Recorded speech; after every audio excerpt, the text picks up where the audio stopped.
Kain tayo guys. Dito guys sa probinsya mahirap ang buhay.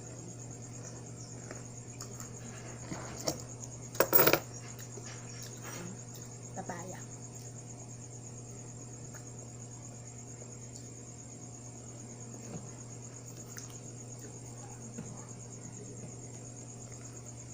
As in feeling na nag-iisa ka na sa buhay, ganun, walang nag-iintindi sa'yo.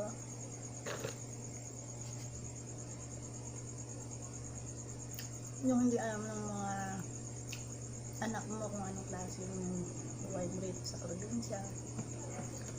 Yung as in feeling lang nila masarap yung buhay mo, ganun.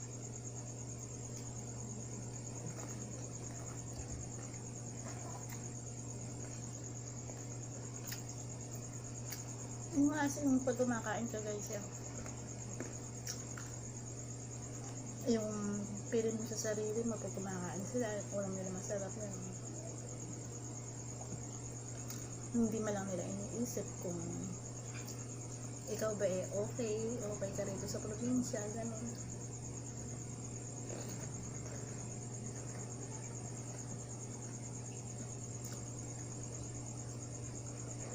Buti na lang guys, hindi yung lipag ko.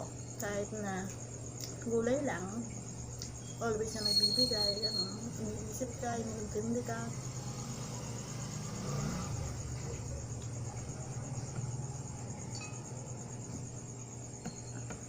Pero yung sa pamilya mo hindi. Wala kang maririnig. Yung as in na itinapan ka na dito sa may probinsya, gano'n. Na hindi nila iniisip na kung ano yung nararamdaman mo, na nagsusulo ka.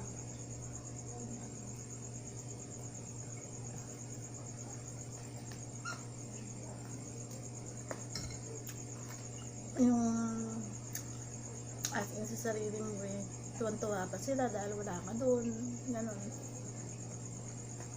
Ang sakit, malungkot mag-isa guys, na alam mo namang na may pamilya ka, ay nakabuod ka sa kanila, ganun.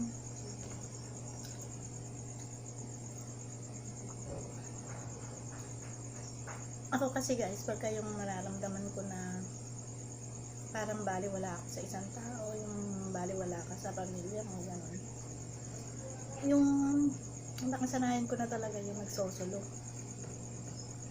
yung nag-iisip ng mga problema, yung ganun ba.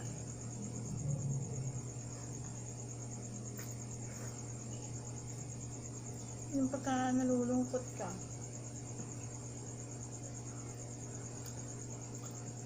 yung parang feeling mo sa sarili mo binabaliwala ka nila, ganun.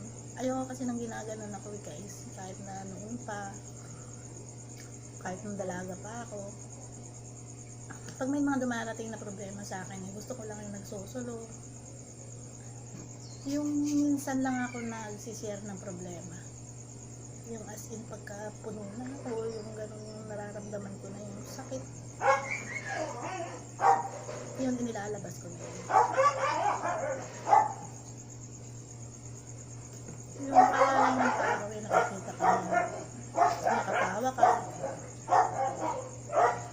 Pero hindi nila alam, punong-puno ka ng problema.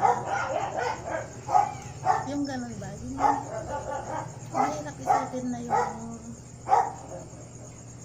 pamilya mo hindi ka iniintindi. Masakit. Masakit yung mabuti pang magsolo ka. Yung ilabang mo yung sarili mo kahit na nasasaktan ka. Yun lang.